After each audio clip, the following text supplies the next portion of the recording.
All right, this is the Chapter 613 review. Boy, Chapter 6 is really only these first two problems here. I don't know what that just was. So I'm going to go back and look at the test too, but it's identities. Your favorite thing, level 1 through level 7, those problems out of the book. You get the Bowser's Castle, they start to get wicked. The only thing I want to review with you is just you have to know all the identities. There are so many of the 8 basic ones. You've got to know all of your identities for the test. You should know them by now, like tangent is sine over cosine, cotangent cosine over sine, sine squared plus cosine squared is 1 plus tangent squared is secant squared. All of those, go back and know your identities. The other thing, once we verify these identities, is making sure that we know some strategies. Our number one strategy was to change everything to sine and cosine, and then we talked about getting a common denominator. That's another really good strategy. We also wanted to look to both sides to see, what we can change things to. You go back and look at your notes at these things. I'm just going to fly through on these two, just to kind of give you some hints. So I'll blow this up a little bit now. Bring it over. This one right here, I would just get a common denominator right away. Make that 1 over 1. The common denominator for this left-hand side is 1 plus tangent squared. The first thing needs nothing, so it stays. 1 minus tangent squared. Plus, what does this 1 need to turn into that? It needs the whole kit and caboodle. So if I give that top a 1 plus tangent squared right there, it'll end up being 1 plus tangent squared. And I know I'm running into all this, and this is a mess. But what happens is the negative tangent squared to positive tangent squared cancel. 1 plus 1, you can check on your calculator. It's a new thing. It's 2. And then on the bottom, you have 1 plus tangent squared of theta. But if you don't recognize that 1 plus tangent squared is something, you could be in trouble. 1 plus tangent squared, and maybe I should have done this right away. I should have noticed that right away. 1 plus tangent squared is equal to, right, 2 over, or it's secant squared of theta. That's an identity that you have to know. 1 plus tangent squared is secant squared. But then anytime you have secant on the bottom, if I look to the other side, I see the other side has cosine. Well, secant on the bottom is really cosine on the top because they're reciprocals of each other. So I get 2 cosine squared of theta. And I've done the problem because it matched the other side. If I don't know these identities, I'm going to be in trouble. So make sure you know the 8 basic identities that you should know. The second one over here is also getting a common denominator. The common denominator is cosine of theta, not sine of theta. What does this need to turn into that? It needs a sine. So if I give this a sine, it'll become sine squared of theta plus cosine of theta sine of theta.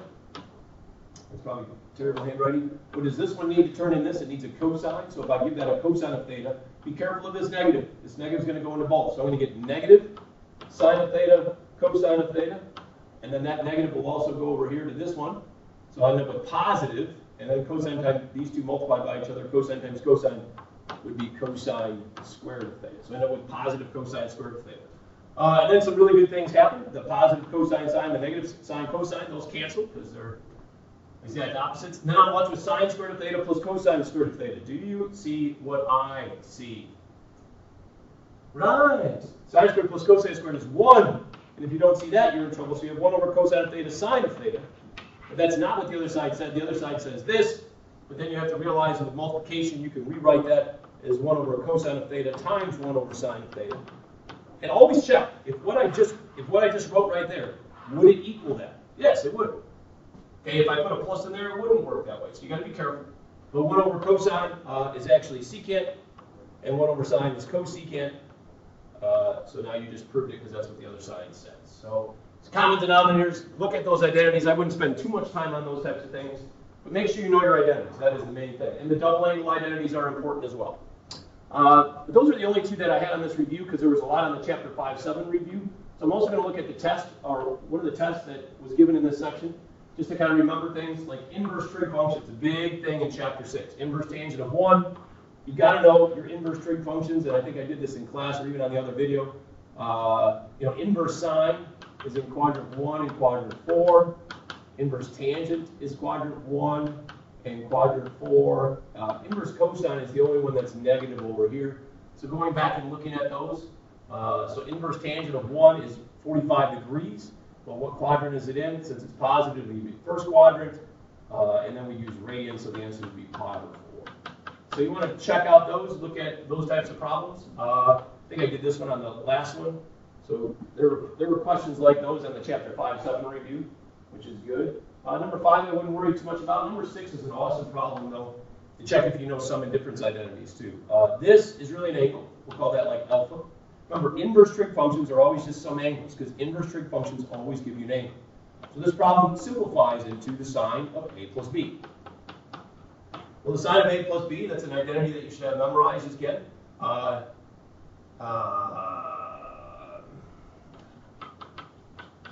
See if you have that memorized. You can go back and look them up. But what this, we make a triangle out of. If you make a triangle out of that, inverse cosine of 2/3, it's got to be in quadrant 1. Cosine is adjacent over hypotenuse. You can use Pythagorean theorem to solve for this third side, and it would be square root of 5. If I make a triangle for this one as well, it's also positive. So tangent's positive in the first quadrant, opposite over adjacent, 3/4. We did Pythagorean theorem, that would be 5. So now we have like an alpha triangle. This is like my alpha triangle. This is my beta triangle.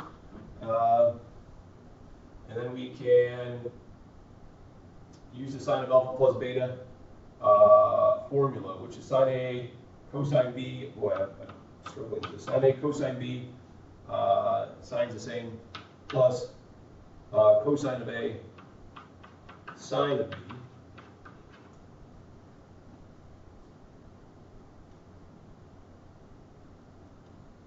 It doesn't seem right. I'm going to have to go back and look at that. Give me a second here, sorry.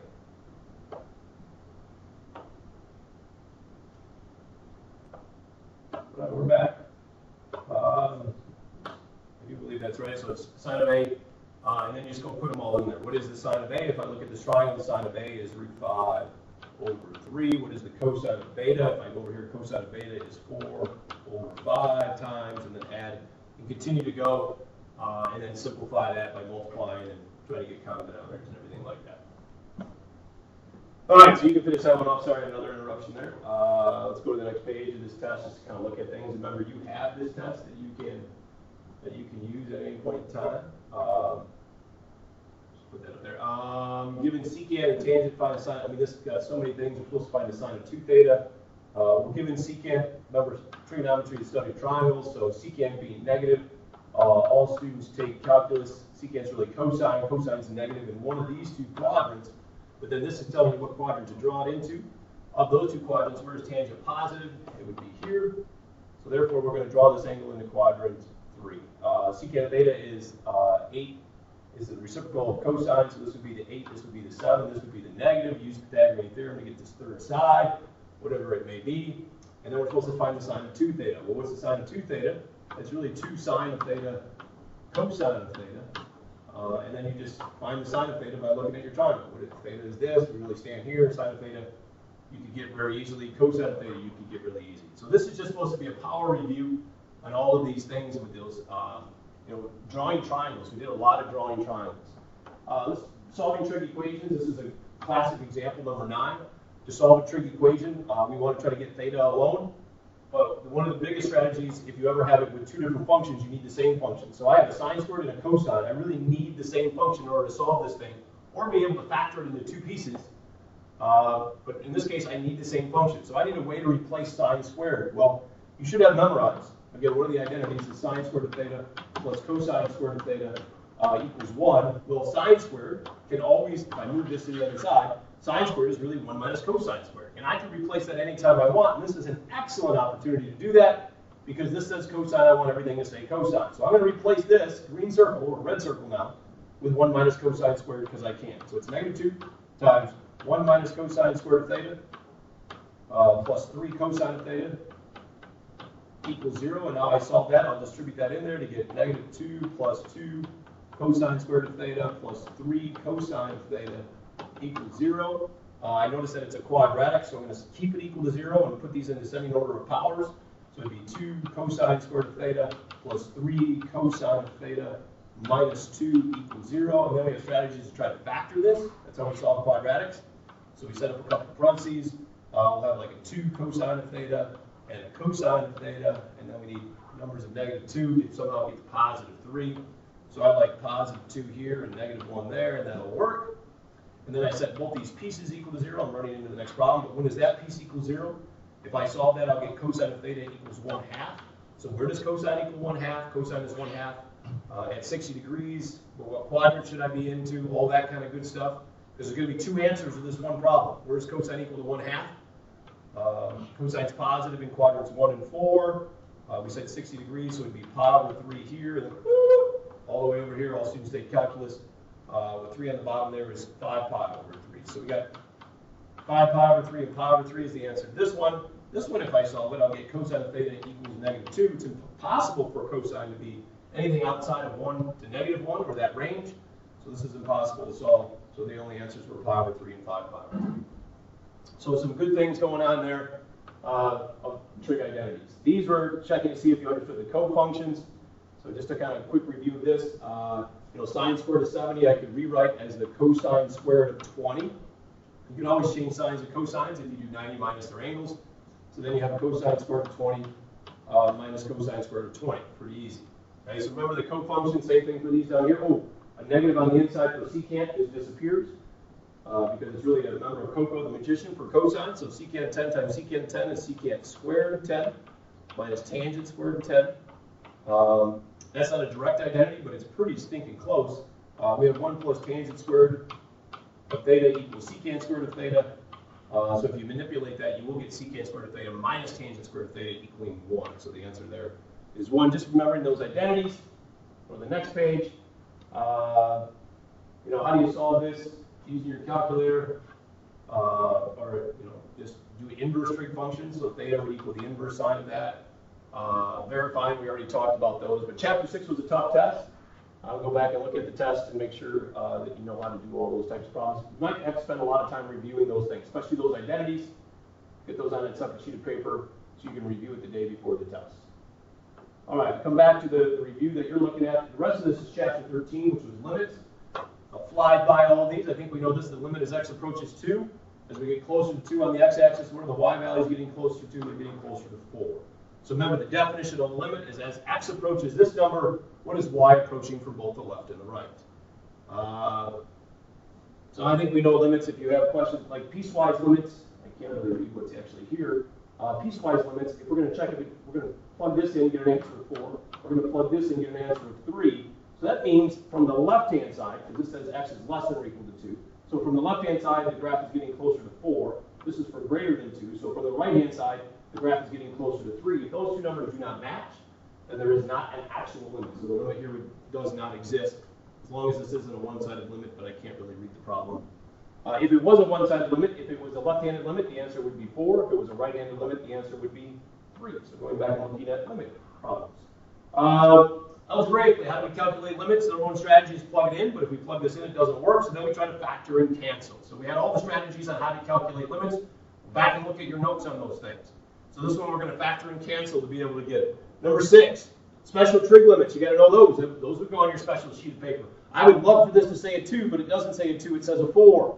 Because if this said 2x, then sine of 2x, the limit as x approaches 0, sine of 2x over 2x, you should have that one memorized. That's 1. But this one doesn't say that. So since it doesn't say that, we can change it to make it say that. We can change this to the sine of 2x over 2x times 1/2. Because if I multiply that, I would get 4x at the bottom. And then limits you can break up into pieces. That limit is equal to 1. The limit of a constant, and this is different than a derivative of a constant. The limit of a constant is the constant. So the limit of 1/2 actually is 1/2.